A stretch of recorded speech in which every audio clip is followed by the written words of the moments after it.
Tonight, the moment a Russian missile strikes a marketplace during the lunch rush hour in the eastern city of Konstantinivka, killing at least 17 people, one of them a child. Dozens are injured.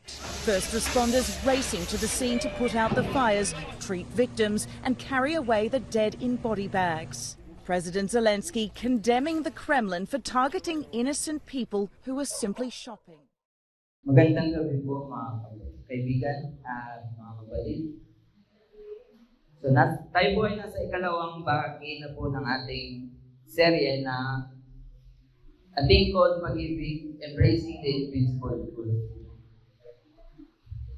Kanina po, atin po napanood ang isa sa mga naging pag-atake po ng Russia sa Ukraine.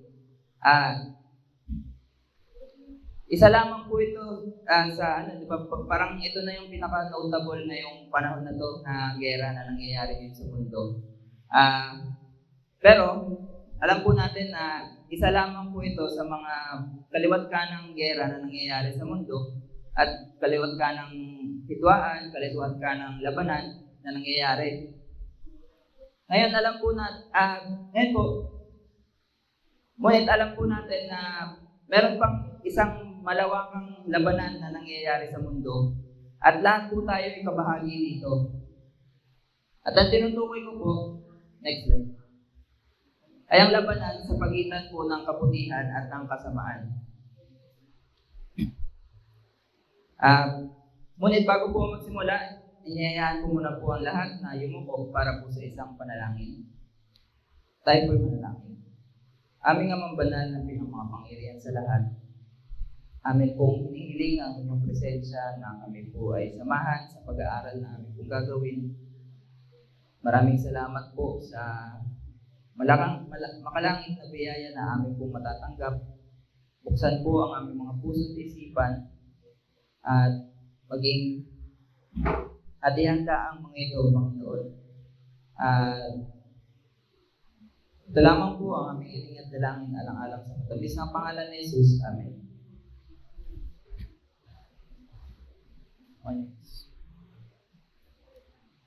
How does this war started? So paano nga po ba nagsimula itong labanan sa pagitan ng kabutihan at ng kasamaan?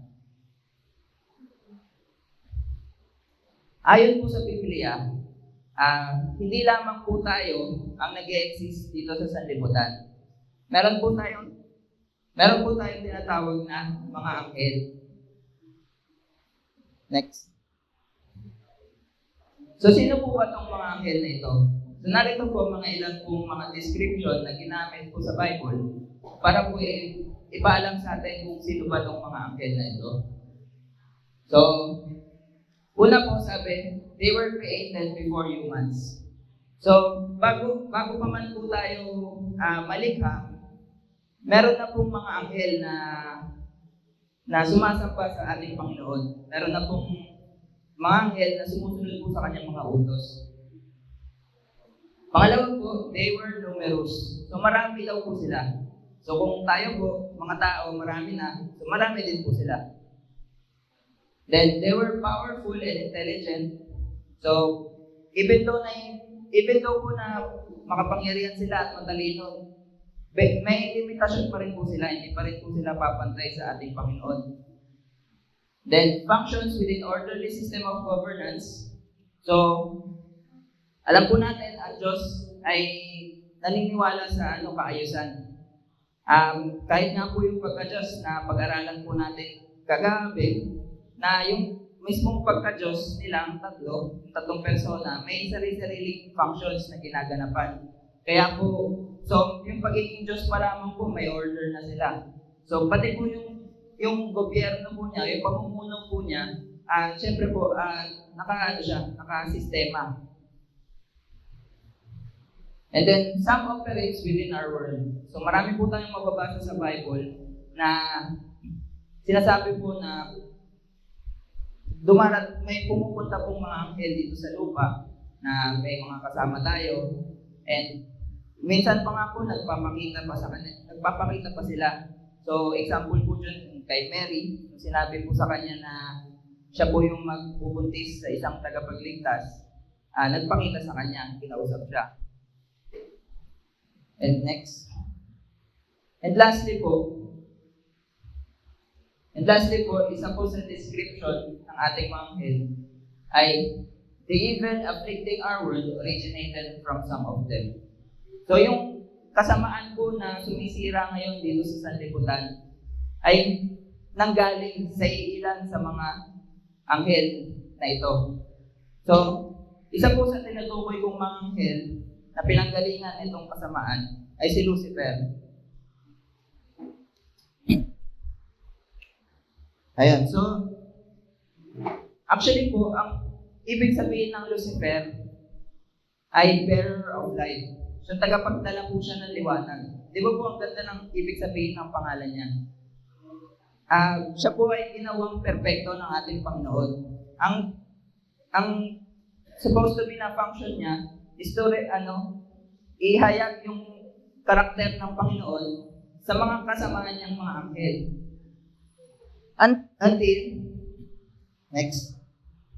Until iniquity was found in him. Dito na siya na-convert bilang Lucifer. Napakaganda ng ibig sabihin, napakaganda ng purpose niya. Na-convert siya bilang naging Satanas, na pinakakilala natin bilang Satanas. Ano po nangyari? So bakit po ba siya naging Satanas? So nagkaroon po siya ng desire sa kanyang puso, nagkaroon siya ng inggit sa Panginoon, nagkaroon siya ng kagustuhan na mabantayan niya yung Panginoon. Kasi ginawa na po siyang, napakahusay na anghel.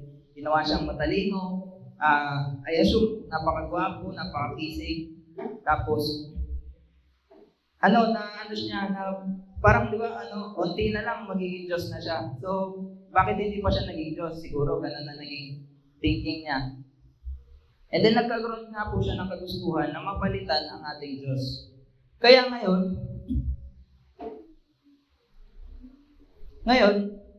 next, nagkaroon ng labanan sa langit. Kung babalikan po natin sa original translation po ng Bible, ang ibig sabihin po ng war na tinutukoy ay politics. So hindi po ito yung labanan na mapapanood natin sa mga pelikula, sa Netflix na barilan, espadahan, yung may mga powers. Hindi po ganun. So ito po ay labanan ng politika, propaganda. So ang naging strategiya ni Satanas sa langit noon ay magpakalat ng mga kasinungalingan sa ating Panginoon. Pinagmukha niyang walang pag-ibig dun sa mga ginagawa ng Diyos. And at masasabi ko po, napakagaling na salesman ni Satanas. Kasi 1/3 ng mga anghel ay na-convince niya na sumama sa kanyang rebellion na ginagawa. Next. Ngayon, sundan po natin itong logic na pinapakita sa atin ng Bible. So, sabi po ni Ezekiel, Lucifer was cast out because he was sin. So, pinalayas po siya sa langit dahil siya po ay nagkasala. Then, sabi ni John, ang kasalanan ay ang pagkawala ng batas sa puso or pagsuway sa batas. Yun ang kasalanan, pagsuway sa batas. So parang batas natin dito, kung sinabi ba tumawid pero tumawid ka, kasalanan yun. And then, Paul defines God's law as love. Sinabi din so therefore, mga kaibigan, Satan rebelled against God's love. Siya po ay umalsa dun sa naging isang prinsipyo ng kaharian ng Diyos, which is pag-ibig. So, nag-decision siya sa sarili niya na mamumuhay siya ng walang pag-ibig na nananalaytay sa kanyang puso. And then next. So ngayon, ano naman, di ba? Ano naman kung nagkaroon ng labanan sa langit? Ano bang kinalaman natin dito? Lahat naman po tayo dito, di ba, na naniniwala sa creation. Taas nga po kamay yung mga naniniwala sa creation, na naniniwala na tayo po ay nilikha ng ating Panginoon. Amen? Kaya ako po natanong yun, atin pong babalikan yung creation. Next. Sabi po sa Genesis 1 verse 27, God created mankind in His own image. And sabi naman po sa 1 John 4:8, God is love. So therefore, tayo po ay nilikha na nakadesenyo para sa pag-ibig. Tayo po ay nilikha para po mag-ibigan. Yun po ang purpose natin.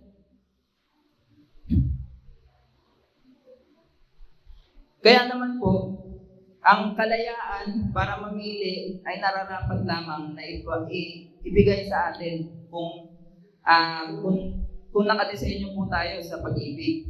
Dahil kung isipin po natin, next, kung wala po tayong kalayaang mamili, para lamang po tayong isang robot na kung ano lamang po ang nakaprogram sa atin, kung ano lamang po ang iniatas na gagawin natin, yun lamang pong gagawin natin. Kung ipoprogram po natin ang robot na magsabi sa atin ng I love you, tapos siyempre gagawin niya, di ba po? Pero may pagmamahal po ba doon? Di ba po wala? Kaya po nararapat lamang na meron kalayaan, pagkalooban tayo ng kalayaang mamili.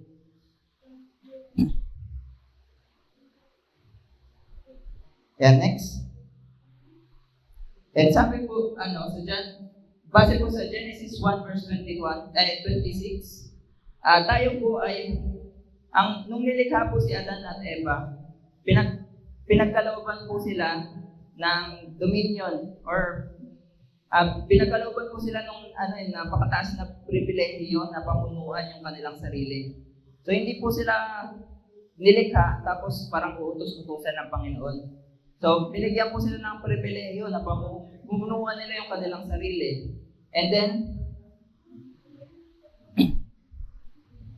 and sabi po sa Psalms 115 verse 16, next, the high heavens belong to the Lord, but the earth He has given to mankind. So, ipinagkaloob sa sangkatauhan ang creation, yung mundo. Ito po ay ipinagkatiwala sa atin. Actually, hanggang ngayon po, tayo po ay mga katiwala ng ating Panginoon sa kanyang mga nilikha. Nakakalungkot lamang po dahil sa napasok na ng kasalanan, nagpe-fail po tayo na maalagaan yung mga nilikha ng Diyos. Yan, next. So nung unang panahon, alam naman po natin ang nangyari noon, di ba po, kanila Eva. Tinukso siya ni Satanas na nag-anyong ahas. And then, ayan, doon na nagsimula yung pagbagsak ng sangkatauhan. And next, dominion over the earth was transferred to Satan.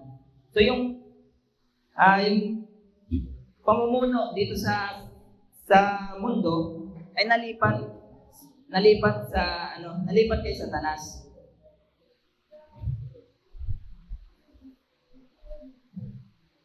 And next. Pero ang Diyos pa rin ang nararapat na Panginoon dito sa mundo. Kahit po nalipat yung dominion sa kay Satanas noon, ang Diyos pa rin ang rightful Lord. And ngayon, dahil nagkaroon na ng ito po ay passage po dun sa na sinumpa na binigyan na ng consequence si Eva, Adan, tsaka yung ahas. So sinabi po ng Diyos dito, I will put enmity between you and the woman and between your offspring and hers. He will crush your head, and you will strike his heel. Ang ibig po sabihin ng Diyos dito, ay magpapadala po siya ng kanyang warrior. At ito pong warrior na ito, ay siyang pupuksa sa kasamaan. Siya po ang pupuksa dito kay Satan. Though masusugatan ni Satan itong warrior na ito, pero po hindi po niya mapupuksa. Mananaig pa rin po itong warrior na ipinadala niya. At ito pong warrior na itinutukoy ko, walang iba po si Jesus Christ. The unarmed warrior. So bakit po the unarmed warrior? Next. So the unarmed warrior, bakit?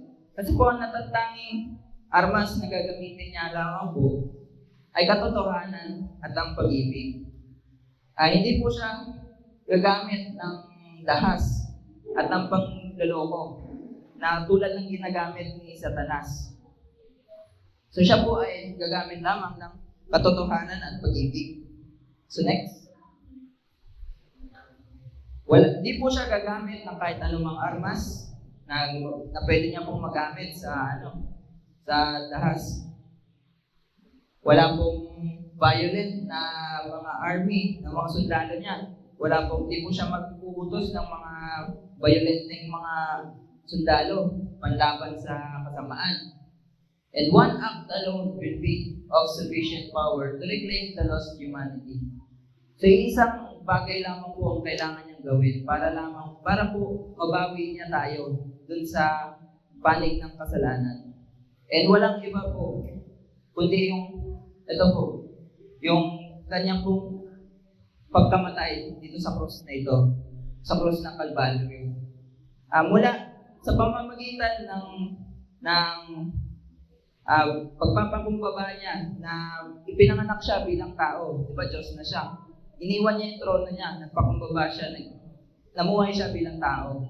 Sa pamamagitan ng pamumuhay niya ng nasa pag-ibig, at sa pamamagitan ng pagkamatay niya dito sa krus ng Kalbaryo, tayo po ay nailigtas. Tayo po ay napawi. Tayo po ay nailigtas dun sa kapahamakan na dapat dinananas natin. Next. The battlefield.